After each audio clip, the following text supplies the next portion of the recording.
Сегодня на предприятии, вот как Сыктывкарский ЛПК, назрело недовольство. Да? Сегодня нам поступило обращение работников предприятия, и по ним будут приняты действенные меры реагирования. Да? Еще в августе 2013 года наша профсоюзная организация, получив примерный проект положения, который сейчас вызвал такое недовольство по аттестации, мнение по проекту с нашей стороны было высказано однозначно, что положение в части уменьшения размеров оплаты компенсаций будет противоречить действующему трудовому законодательству Российской Федерации. Данное мнение мы высказали. В настоящее время на Сыктывкарском ЛПК ознакомливают работников с приказом, который значительно ухудшает положение работников по сравнению с Трудовым кодексом Российской Федерации. В приказе присутствует такой правовой коллапс, как ссылка на определение Верховного суда Российской Федерации, где решение было вынесено в пользу работников и отмечено, цитирую, что при установлении любой степени вредности полагается предоставление всех 3 видов компенсации за вредные условия труда. Иначе возможна дестабилизация и негативные социально-экономические последствия.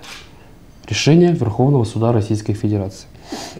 На сегодняшний день к нам поступает огромный шквал работников, членов профсоюза, которые чувствуют себя растерянными и обманутыми. Мы готовим обращение в адрес Государственной инспекции труда с требованием об отмене незаконного приказа, а также у нас есть все основания полагать, что результаты аттестации рабочих мест пришли вследствие, скажем так, проведенной с явными нарушениями аттестации рабочих мест.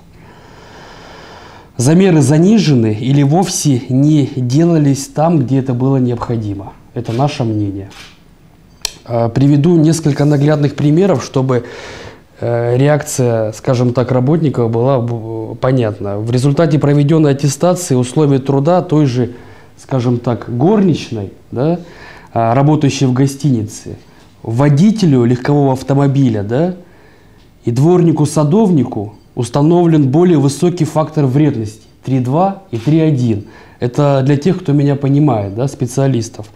Результатами аттестации работников предприятия, например, в цехе приготовления химикатов, где у слесаря-ремонтника, согласно аттестации, оказались совершенно оптимальные условия труда. Фактор вредности не установлен, и в результате компенсации просто не положены. Становится понятно, почему люди категорически не согласны с результатами данной аттестации.